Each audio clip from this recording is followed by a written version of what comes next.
लक्ष्मण हाकेंच्या मागण्या मान्य झाल्यास सर्वच ओबीसी आरक्षण धोक्यात येईल अशी प्रतिक्रिया योगेश केदार यांनी दिलेली आहे। योगेश केदार यांनी लक्ष्मण हाकेंच्या मागणीला विरोध केलाय। लक्ष्मण हाकेंची मागणी पूर्ण केल्यास कोर्टात धाव घेणार असल्याचंही त्यांनी सांगितलंय।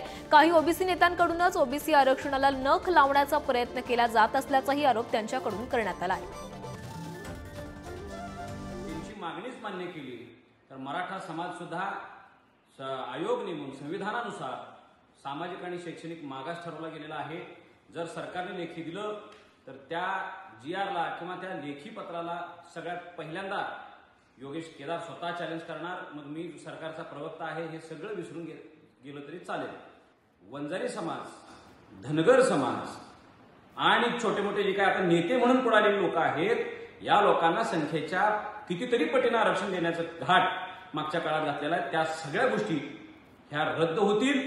ह्या सगळ्यांचंच आरक्षण रद्द होण्याची परिस्थिती होईल। म्हणून ओबीसी समाज बांधवांनी लक्षात घ्या, ह्या लोकांनी स्वतःचं राजकारण चमकवण्यासाठी ओबीसी आरक्षण धोक्यात आणण्याचं घाट प्रयत्न सुरू केलेले आहेत आणि सगळ्या महाराष्ट्रानं ह्याच्या सावध राहिलं पाहिजे।